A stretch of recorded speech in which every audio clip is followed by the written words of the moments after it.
शांताकारं भुजंगशयनं पद्मनाभं सुरेशं विश्वाधारं गगनसदृशं मेघवर्णं शुभांगं लक्ष्मीकान्तं कमलनयनं योगिभिर्ध्यानगम्यं वंदे विष्णु भवभयहरं सर्वलोकैकनाथं।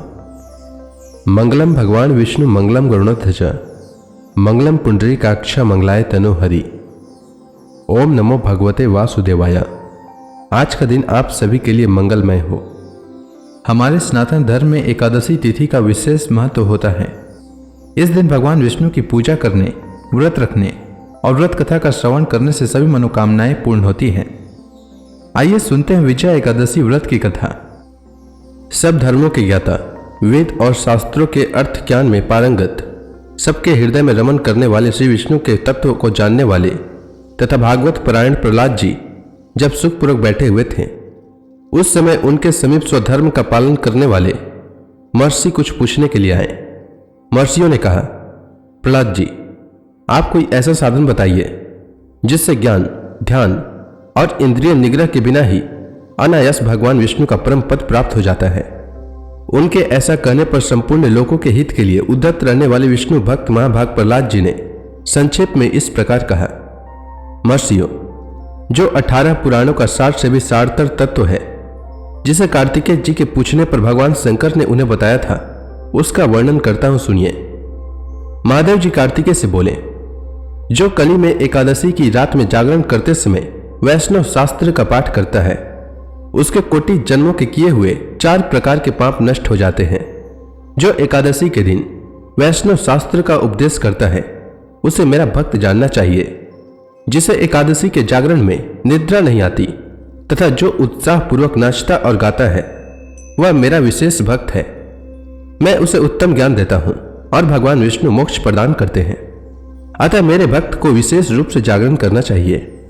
जो भगवान विष्णु से वैर करते हैं, उन्हें पाखंडी जानना चाहिए। जो एकादशी को जागरण करते हैं और गाते हैं, उन्हें आधे निमेष में अग्निष्टोम और अतिरात्र यज्ञ के समान फल प्राप्त होता है। जो रात्रि जागरण में बारंबार भगवान विष्णु के मुखार बिंद का दर्शन करते हैं, उनको भी वही फल प्राप्त होता है। जिनके वंश के लोग एकादशी की रात में जागरण करते हैं, वही धन्य हैं। जिन्होंने एकादशी को जागरण किया है, उन्होंने यज्ञ, दान, गया, श्राद्ध और नित्य प्रयाग स्नान कर लिया। उन्हें सन्यासियों का पुण्य भी मिल गया और उनके द्वारा इष्ट पूर्त कर्मों का भी भली भांति पालन हो गया। षडानन, भगवान विष्णु के भक्त जागरण सहित एकादशी व्रत करते हैं, इसलिए वे सदा ही मुझे विशेष प्रिय हैं। जिसने वर्धनी एकादशी की रात में जागरण किया है, उसने पुनः प्राप्त होने वाले शरीर को स्वयं ही भस्म कर दिया। जो एकादशी की रात को जागरण करता है, वह भगवान विष्णु के स्वरूप में लीन हो जाता है। जिसने हरि बोधनी एकादशी की रात में जागरण किया है, उसके स्थूल सूक्ष्म सभी पाप नष्ट हो जाते हैं। जो एकादशी की रात में जागरण तथा ताल स्वर के साथ संगीत का आयोजन करता है, उसे महान पुण्य की प्राप्ति होती है। जो एकादशी के दिन ऋषियों द्वारा बनाए हुए दिव्य स्तोत्रों से, ऋग्वेद, यजुर्वेद तथा सामवेद के वैष्णव मंत्रों से, संस्कृत और प्राकृत के अन्य स्त्रोतों से व गीत वाद्य आदि के द्वारा भगवान विष्णु को संतुष्ट करता है, उसे भगवान विष्णु भी परमानंद प्रदान करते हैं। जो एकादशी की रात में भगवान विष्णु के आगे वैष्णव भक्तों के समीप गीता और विष्णु सहस्त्र नाम का पाठ करता है, वह उस परम धाम में जाता है जहां साक्षात भगवान नारायण विराजमान है। पुण्य में भागवत तथा स्कंद पुराण भगवान विष्णु को प्रिय है। मथुरा और व्रज में भगवान विष्णु के बाल चरित्र का जो वर्णन किया गया है, उसे जो एकादशी की रात में भगवान केशव का पूजन करके पढ़ता है, उसका पुण्य कितना है यह मैं नहीं जानता, कदाचित भगवान विष्णु जानते हो। बेटा, भगवान के समीप गीत, नृत्य और स्तोत्र पाठ आदि से जो फल होता है, वही कली में श्रीहरि के समीप जागरण करते समय विष्णु सहस्त्र नाम, गीता तथा श्रीमद् भागवत का पाठ करने से सहस्त्र गुना होकर मिलता है। जो श्रीहरि के समीप जागरण करते समय रात में दीपक जलाता है, उसका पुण्य 100 कल्पों में भी नष्ट नहीं होता। जो जागरण काल में मंजरी सहित तुलसी दल से भक्ति पूर्वक श्रीहरि का पूजन करता है, उसका पुनः इस संसार में जन्म नहीं होता। स्नान, चंदन, लेप, धूप, दीप, नैवेद्य और तांबुल, यह सब जागरण काल में भगवान को समर्पित किया जाए तो उससे अक्षय पुण्य होता है। कार्तिकेय, जो भक्त मेरा ध्यान करना चाहता है, वह एकादशी की रात्रि में श्रीहरि के समीप भक्ति पूर्वक जागरण करे। एकादशी के दिन जो लोग जागरण करते हैं, उनके शरीर में इंद्र आदि देवता आकर स्थित हो जाते हैं। जो जागरण काल में महाभारत का पाठ करते हैं, वे उस परम धाम में जाते हैं जहां सन्यासी महात्मा जाया करते हैं। जो उस समय श्री रामचंद्र जी का चरित्र 10 कंठ वध पढ़ते हैं वे योग वेताओं की गति को प्राप्त होते हैं। जिन्होंने श्रीहरि के समीप जागरण किया है उन्होंने 4 वेदों का स्वाध्याय, देवताओं का पूजन, यज्ञों का अनुष्ठान तथा सब तीर्थों में स्नान कर लिया। श्री कृष्ण से बढ़कर कोई देवता नहीं है और एकादशी व्रत के समान दूसरा कोई व्रत नहीं है। जहां भागवत शास्त्र है, भगवान विष्णु के लिए जहां जागरण किया जाता है और जहां शालिग्राम शिला स्थित होती है वहां साक्षात भगवान विष्णु उपस्थित होते हैं। विजया एकादशी व्रत की कथा के अनुसार एकादशियों का महात्म्य सुनने में युधिष्ठिर को अपार हर्ष की अनुभूति हो रही थी। जया एकादशी की कथा का श्रवण रसपान करने के बाद युधिष्ठिर ने भगवान श्री कृष्ण से कहा, हे पुंडरीकाक्ष, फागुन मास के कृष्ण पक्ष की एकादशी का क्या नाम है तथा उसके व्रत का क्या विधान है? कृपा करके मुझे इसके संबंध में विस्तार पूर्वक बताइए। श्री कृष्ण भगवान ने कहा, हे युधिष्ठिर, फागुन माह के कृष्ण पक्ष की एकादशी का नाम विजया है। इसके व्रत के प्रभाव से मनुष्य को विजय श्री मिलती है। इस विजया एकादशी के महात्म्य के श्रवण व पठन से सभी पापों का अंत हो जाता है। एक बार देवर्षि नारद ने जगत पिता ब्रह्मा जी से कहा, हे ब्रह्मा जी, आप मुझे फागुन माह के कृष्ण पक्ष की विजया एकादशी का व्रत तथा उसकी विधि बताने की कृपा करें। नारद जी की बात सुनकर ब्रह्मा जी ने कहा, हे पुत्र, विजया एकादशी का उपवास पूर्व के पाप तथा वर्तमान के पापों को नष्ट करने वाला है। इस एकादशी का विधान मैंने आज तक किसी से नहीं कहा, परंतु तुम्हें बताता हूं। यह उपवास करने वाले सभी मनुष्यों को विजय प्रदान करती है। अब श्रद्धापूर्वक कथा का श्रवण करो। श्री राम को जब 14 वर्ष का वनवास मिला तब भ्राता लक्ष्मण तथा माता सीता सहित पंचवटी में वह निवास करने लगे। उस समय महापापी रावण ने माता सीता का हरण कर लिया। इस दुखद घटना से श्री राम जी तथा लक्ष्मण जी अत्यंत दुखी हुए और सीता जी की खोज में वन वन भटकने लगे। जंगल जंगल घूमते हुए वे मरणासन जटायु के पास जा पहुंचे। जटायु ने उन्हें माता सीता के हरण का पूरा वृत्तांत सुनाया और भगवान श्री राम जी की गोद में प्राण त्याग कर स्वर्ग की तरफ प्रस्थान किया। कुछ आगे चलकर श्री राम व लक्ष्मण जी की सुग्रीव जी के साथ मित्रता हो गई और वहां उन्होंने बाली का वध किया। श्री राम भक्त हनुमान जी ने लंका में जाकर माता सीता का पता लगाया और माता से श्री राम जी तथा महाराज सुग्रीव की मित्रता का वर्णन सुनाया। वहां से लौटकर हनुमान जी श्री रामचंद्र जी के पास आए और अशोक वाटिका का सारा वृतांत का सुनाया। सब हाल जानने के बाद श्री रामचंद्र जी ने सुग्रीव की सहमति से वानरों तथा भालुओं की सेना सहित लंका की तरफ प्रस्थान किया। समुद्र किनारे पहुंचने पर श्री राम जी ने विशाल समुद्र को घड़ियालों से भरा देखा। तब उन्होंने लक्ष्मण जी से कहा, हे लक्ष्मण, अनेक मगरमच्छों और जीवों से भरे इस विशाल समुद्र को कैसे पार करेंगे? प्रभु श्री राम की बात सुनकर लक्ष्मण जी ने कहा, भ्राताश्री, आप पुराण पुरुषोत्तम आदि पुरुष हैं, आपसे कुछ भी विलुप्त नहीं है। यहां से आधा योजन दूर कुमारी द्वीप में वगदालाभी मुनि का आश्रम है। वे अनेक नाम के ब्रह्माओं के ज्ञाता हैं। वे ही आपकी विजय के उपाय बता सकते हैं। अपने छोटे भाई लक्ष्मण जी के वचनों को सुनकर श्री राम जी वगदालाभी ऋषि के आश्रम में गए और उन्हें प्रणाम करके एक ओर बैठ गए। अपने आश्रम में आए श्री राम जी को देखकर महर्षि वगदालाभी ने पूछा, हे श्री राम, आपने किस प्रयोजन से मेरी कुटिया को पवित्र किया है? कृपा कर अपना प्रयोजन कहें प्रभु। मुनि के मधुर वचनों को सुन श्री राम जी ने कहा, हे ऋषिवर, मैं सेना सहित यहां आया हूं और राक्षस राज रावण को जीतने की इच्छा से लंका जा रहा हूं। कृपा कर आप समुद्र को पार करने का कोई उपाय बताएं। आपके पास आने का मेरा यही प्रयोजन है। महर्षि वगदालभ्य ने कहा, हे राम, मैं आपको एक अति उत्तम व्रत बतलाता हूं जिसके करने से आपको विजय श्री अवश्य ही प्राप्त होगी। भगवान श्री राम ने जिज्ञासु हो पूछा, यह कैसा व्रत है मुनिश्रेष्ठ जिसे करने से समस्त क्षेत्रों में विजय की प्राप्ति होती है? इस पर महर्षि वगदालभ्य ने कहा, हे राम, फागुन मास के कृष्ण पक्ष की विजया एकादशी का उपवास करने से आप अवश्य ही समुद्र को पार कर लेंगे और युद्ध में भी आपकी विजय होगी। हे मर्यादा पुरुषोत्तम, इस उपवास के लिए 10वीं के दिन स्वर्ण, चांदी, तांबे या मिट्टी का एक कलश बनाएं। उस कलश को जल से भरकर तथा उस पर पंच पल्लव रखकर उसे वेदिका पर स्थापित करें। उस कलश के नीचे मिले हुए 7 अनाज और ऊपर जौ रखें। उस पर विष्णु भगवान की स्वर्ण की प्रतिमा स्थापित करें। एकादशी के दिन स्नान आदि से निवृत्त होकर धूप दीप नैवेद्य या नारियल आदि से भगवान श्री हरि का पूजन करें। वह सारा दिन भक्ति पूर्वक कलश के सामने व्यतीत करें और रात को भी उसी तरह बैठकर जागरण करें। द्वादशी के दिन नदी या तालाब के किनारे स्नान आदि से निवृत्त होकर उस कलश को ब्राह्मण को दे दें। हे राम, यदि आप इस व्रत को सेनापतियों के साथ करेंगे तो अवश्य ही विजय श्री आपका वरण करेगी।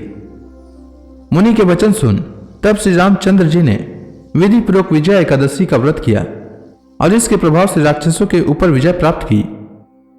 हे युधिष्ठिर, जो मनुष्य इस व्रत को विधि विधान के साथ पूर्ण करेगा उसकी दोनों लोकों में विजय होगी। श्री ब्रह्मा जी ने नारद जी से कहा था, जो इस व्रत का महात्म्य श्रवण करता है या पढ़ता है उसे वाजपेय यज्ञ के फल की प्राप्ति होती है। इसीलिए मनुष्यों को विजया एकादशी का व्रत अवश्य करना चाहिए। तो प्रेम से बोलिए भगवान विष्णु की जय, श्री कृष्ण भगवान की जय, समस्त देवी देवताओं की जय। एकादशी के दिन एकादशी व्रत कथा के साथ ही 11 माता की कथा भी अवश्य सुननी चाहिए। इससे व्रत का पुण्य फल प्राप्त होता है। तो आइए सुनते हैं 11 माता की कथा। एकादशी भगवान विष्णु की साक्षात शक्ति है। जिस शक्ति ने उस असुर का वध किया है जिसे भगवान भी जीत पाने में असमर्थ थे, उस शक्ति के आगे मनुष्य के पाप रूपी असुर भला कैसे टिक सकता है। जिस शक्ति ने देवताओं के कष्ट को हर कर उन्हें सुख दिया, वह प्राणी मात्र को क्या नहीं दे सकती। सुख, समृद्धि, शांति और मोक्ष, समस्त सुख सहज ही प्राप्त हो जाते हैं। 11 माता की भक्ति में इतनी शक्ति है कि जिसके प्रभाव से मनुष्य को सहज ही सभी प्रकार के सुख प्राप्त होते हैं और अंत समय में मोक्ष की प्राप्ति होती है। 11 माता की कथा के अनुसार सतयुग में एक महाभयंकर दैत्य हुआ करता था। उसका नाम मूर था। उस दैत्य ने इंद्र आदि सभी देवताओं पर विजय प्राप्त कर उन्हें उनके पद से हटा दिया। तब इंद्र ने भगवान शंकर से प्रार्थना की, हे भोलेनाथ, हम सब देवता मूर दैत्य के अत्याचारों से दुखी होकर मृत्यु लोक में अपना जीवन व्यतीत कर रहे हैं। राक्षसों के भय से हम बहुत दुख और कष्ट भोग रहे हैं। मैं स्वयं बहुत दुखी और भयभीत हूं। अन्य देवताओं की तो बात ही क्या करें। अतः हे कैलाशपति, कृपा कर आप मूर दैत्य के अत्याचार से बचाने का उपाय बताइए। देवराज इंद्र के प्रार्थना सुनकर भगवान शंकर ने कहा, हे देवेंद्र, आप भगवान श्री विष्णु के शरण में जाइए। मधु कैटव का संहार करने वाले भगवान विष्णु देवताओं को अवश्य ही इस भय से मुक्त करेंगे। भगवान शंकर के आदेश का पालन करते हुए इंद्र तथा अन्य देवता क्षीर सागर गए, जहां पर भगवान श्री विष्णु शेष शैया पर विराजमान थे। इंद्र सहित सभी देवताओं ने भगवान विष्णु को देखा और उनके समक्ष उपस्थित होकर उनकी स्तुति करने लगे। वे कहने लगे, हे तीनों लोकों के स्वामी, आप स्तुति करने योग्य हैं। हम सभी देवताओं का आपको कोटि कोटि प्रणाम है। हे दैत्यों के संहारक, हम आपकी शरण में हैं, आप हमारी रक्षा करें। हे त्रिलोकपति, हम सभी देवता दैत्यों के अत्याचार से भयभीत होकर आपकी शरण में आए हैं। इस समय दैत्यों ने हमें स्वर्ग से निकाल दिया है और हम सभी देवता बड़ी ही दयनीय स्थिति में मृत्यु लोक में विचरण कर रहे हैं। अब आप ही हमारे रक्षक हैं, हमारी रक्षा करें। हे जगन्नाथ, आप हमारी रक्षा करें। देवताओं की करुण पुकार सुनकर भगवान श्री विष्णु बोले, हे देवगणों, वह कौन सा दैत्य है जिसने देवताओं को जीत लिया है। आप सभी देवगण किसके भय से पृथ्वी लोक में भटक रहे हैं। क्या वह दैत्य इतना बलवान है जिसने इंद्र सहित सभी देवताओं को जीत लिया है। तुम निर्भय होकर मुझे सब हाल बताओ। भगवान विष्णु के इस स्नेहमयी वचनों को सुनकर देवेंद्र ने कहा, हे प्रभु, प्राचीन काल में ब्रह्म वंश में उत्पन्न हुआ नाड़ी जंगम नाम का एक असुर था, जिसका मूर नामक एक पुत्र है, जो चंद्रवती नामक नगरी में निवास करता है, जिसने अपने बल से मृत्यु लोक और देवलोक को जीत लिया है और सब देवताओं को देवलोक से निकालकर अपने दैत्य कुल के असुरों को इंद्र, अग्नि, यम, वरुण और चंद्रमा आदि सभी को लोकपाल बना दिया है। वह स्वयं सूर्य बनकर पृथ्वी को तापता है और स्वयं मेघ बनकर जल की वर्षा करता है। अतः आप इस बलशाली भयानक असुर का संहार करके देवताओं की रक्षा करें। देवेंद्र के मुख से ऐसे वचन सुनकर भगवान विष्णु बोले, हे देवताओं, मैं आपके शत्रु का शीघ्र ही संहार करूंगा। आप सभी इसी समय मेरे साथ चंद्रवती नगरी चलिए। देवताओं की पुकार पर भगवान विष्णु तुरंत ही उनके साथ चल दिए। उधर दैत्यराज मूर ने अपने तेज से जान लिया था कि श्री विष्णु युद्ध की इच्छा से उसकी राजधानी में आ रहे हैं। अतः अपने राक्षस योद्धाओं के साथ वह भी युद्ध भूमि में आकर गरजने लगा। देखते ही देखते युद्ध शुरू हो गया। युद्ध शुरू होने पर अनगिनत असुर अपने अस्त्र शस्त्रों को धारण कर देवताओं से युद्ध करने लगे, किंतु देवता तो पहले ही डरे हुए थे। वह अधिक देर तक राक्षसों का सामना न कर सके और भाग खड़े हुए। तब भगवान विष्णु स्वयं युद्ध भूमि पर आ गए। दैत्य पहले से भी ज्यादा जोश में भरकर भगवान विष्णु से युद्ध करने लगे। वे अपने अस्त्र शस्त्रों से उन पर भयानक प्रहार करने लगे। दैत्यों के आक्रामक वारों को श्री हरि विष्णु अपने चक्र और गदा के प्रहारों से नष्ट करने लगे। इस युद्ध में अनेक दैत्य सदा के लिए मृत्यु की गोद में समा गए, किंतु दैत्यराज मूर भगवान विष्णु के साथ निश्चल भाव से युद्ध करता रहा। उसका तो जैसे अभी बाल भी बांका नहीं हुआ था। वह बिना डरे युद्ध कर रहा था। भगवान विष्णु मूर को मारने के लिए जिन जिन शस्त्रों का प्रयोग करते वे सब उसके तेज से नष्ट होकर उस पर पुष्पों के समान गिरने लगते। अनेक अस्त्र शस्त्रों का प्रयोग करने पर भी भगवान विष्णु उससे जीत न सके। तब वे आपस में मल्ल युद्ध करने लगे। भगवान श्री विष्णु उस असुर से देवताओं के लिए सहस्त्र वर्षों तक युद्ध करते रहे, किंतु उस असुर से न जीत सके। अंत में भगवान विष्णु शांत होकर विश्राम करने की इच्छा से बद्रिकाश्रम स्थित 38 कोस लंबी एक द्वार वाली हेमवती नाम की एक गुफा में प्रवेश कर गए। उस गुफा में भगवान ने शयन किया। भगवान विष्णु के पीछे पीछे वह दैत्य भी चला आया था। भगवान श्री विष्णु को सोता देखकर वह दैत्य उन्हें मारने को तैयार हुआ।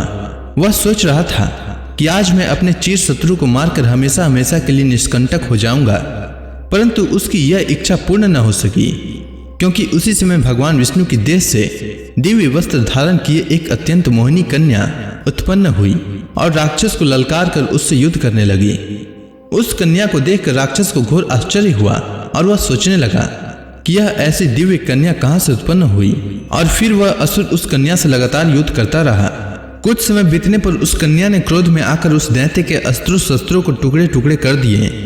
अब तो उस दैत्य को बड़ा ही क्रोध आया और वह सारी मर्यादाएं भंग करके उस कन्या से मल्ल युद्ध करने लगा। उस तेजस्वी कन्या ने उसको धक्का मारकर मूर्छित कर दिया और उसकी मूर्छा टूटने से पूर्व ही उसका सिर काटकर धड़ से अलग कर दिया। सिर काटते ही वह असुर पृथ्वी पर गिरकर मृत्यु को प्राप्त हुआ। बाकी बचे असुर अपने राजा का ऐसा दुखद अंत देखकर भयभीत होकर पाताल लोक में भाग गए। भगवान विष्णु जब निद्रा से जागे तो उस असुर को मरा देखकर उन्हें घोर आश्चर्य हुआ और वे सोचने लगे कि इस महाबली को किसने मारा है। तब वह तेजस्वी कन्या श्रीहरि से हाथ जोड़कर बोली, हे जगदीश्वर, यह असुर आपको मारने को उद्यत था। तब मैंने आपके शरीर से उत्पन्न होकर इस असुर का वध किया है। कन्या की बात सुनकर भगवान बोले, तुमने इस असुर को मारा है, अतः हे कन्या, मैं तुमसे अत्यंत प्रसन्न हूँ। इसे मारकर तुमने तीनों लोकों के देवताओं के कष्ट को हरा है, इसीलिए तुम अपनी इच्छा अनुसार वरदान मांग लो, मैं तुम्हारी प्रत्येक इच्छा को पूर्ण करूंगा। भगवान की बात सुनकर कन्या बोली, हे प्रभु, मुझे यह वरदान दीजिए कि जो मनुष्य या देव मेरा व्रत करे उसके सभी पाप नष्ट हो जाएं और अंत में उसे स्वर्ग लोक की प्राप्ति हो। मेरे व्रत का आधा फल रात्रि को मिले और उसका आधा फल एक समय भोजन करने वाले को मिले। जो श्रद्धालु भक्ति पूर्वक मेरे व्रत को करे वे निश्चय ही वैकुंठ लोक को प्राप्त करे। जो मनुष्य मेरे व्रत में दिन तथा रात्रि को एक बार भोजन करे वह धन धान्य से भरपूर रहे। कृपा करके मुझे ऐसा वरदान दीजिए। भगवान श्री विष्णु ने कहा, हे कन्या, ऐसा ही होगा। मेरे और तुम्हारे भक्त एक ही होंगे और अंत में संसार में प्रसिद्धि को प्राप्त होकर मेरे लोक को प्राप्त करेंगे। हे कल्याणी, तुम एकादशी को पैदा हुई हो, इसीलिए तुम्हारा नाम भी एकादशी हुआ, तथा जो मनुष्य इस दिन व्रत करेंगे उनके समस्त पाप समूल नष्ट हो जाएंगे। तुम मेरे लिए अब तीज, अष्टमी, नवमी और 14 से भी अधिक प्रिय हो। तुम्हारे व्रत का फल सब तीर्थों के फल से भी महान होगा। यह मेरा अकाट्य कथन है। इतना कहकर भगवान श्री विष्णु उसी स्थान पर अंतर ध्यान हो गए। अब आप सभी भक्तगण हाथ जोड़कर भगवान श्री हरि का ध्यान करें। आरती होने वाली है। ओम जय एकादशी माता, मैया जय एकादशी माता। विष्णु पूजा व्रत को धारण करके, विष्णु पूजा व्रत को धारण करके शक्ति मुक्ति पाता। ओम जय एकादशी माता। तेरे नाम गिनाऊं देवी, भक्ति प्रदान करनी, भक्ति प्रदान करनी। गण गौरव की देनी माता, गण गौरव की देनी माता, शास्त्रों में बरनी। ओम जय एकादशी माता। मार्गशीर्ष कृष्ण पक्ष की उत्पन्ना, विश्व तारणी जनमी, मैया विश्व तारणी जनमी। शुक्ल पक्ष में हुई मोक्षदा, शुक्ल पक्ष में हुई मोक्षदा, मुक्तिदाता बन के भरमी। ओम जय एकादशी माता। पौष के कृष्ण पक्ष की सफला नामक है, शुक्ल पक्ष में होए पुत्रदा, आनंद अधिक रहे। ओम जय एकादशी माता। नाम सट तिला माघ मास में कृष्ण पक्ष आवे, मैया कृष्ण पक्ष आवे। शुक्ल पक्ष में जया कहावे, शुक्ल पक्ष में जया कहावे, विजय सदा पावे। ओम जय एकादशी माता। विद्या फाल्गुन कृष्ण पक्ष में शुक्ला अमला की, मैया शुक्ला अमला की। पाप मोचनी कृष्ण पक्ष में चैत्र महाबली की। ओम जय एकादशी माता। चैत्र शुक्ल में नाम कामदा, धन देने वाली, मैया धन देने वाली। नाम बरूथनी कृष्ण पक्ष में बैसाख माहवाली। ओम जय एकादशी माता। शुक्ल पक्ष में होए मोहिनी, अपराज्येष्ठ कृष्ण पक्षी, मैया अपराज्येष्ठ कृष्ण पक्षी। नाम निर्जला सब सुख करने, शुक्ल पक्ष रखी। ओम जय एकादशी माता। योगिनी नाम आषाढ़ में जानो, कृष्ण पक्ष करनी, मैया कृष्ण पक्ष करनी। देव सैनी नाम कहायो, शुक्ल पक्ष धरनी। ओम जय एकादशी माता। कामिका श्रावण मास में आवे, कृष्ण पक्ष कहिए। श्रावण शुक्ला होए पवित्रा, आनंद से रहिए। ओम जय एकादशी माता। अजा भाद्रपद कृष्ण पक्ष की परिवर्तनी शुक्ला, मैया परिवर्तनी शुक्ला। इंद्राश्विन कृष्ण पक्ष में व्रत से भवसागर निकला। ओम जय एकादशी माता। पापांकुशा है शुक्ल पक्ष में, आप हरणहारी, मैया आप हरणहारी। रमा मास कार्तिक में आवे, सुखदायक भारी। ओम जय एकादशी माता। देवोत्थान शुक्ल पक्ष की दुख नाशक मैया, पावन मास में करो विनती, पार करो नैया। ओम जय एकादशी माता, परमा कृष्ण पक्ष में होती, जन मंगल करनी, मैया जन मंगल करनी। शुक्ल मास में होए पद्धिनी, दुख दरिद्र हरनी। ओम जय एकादशी माता, जो कोई आरती एकादशी की भक्ति सहित गावे, मैया भक्ति सहित गावे। जन गुरु दिता स्वर्गवासा, निश्चय वह पावे। ओम जय एकादशी माता। तो प्रेम से बोलिए विष्णु भगवान की जय, माता लक्ष्मी की जय।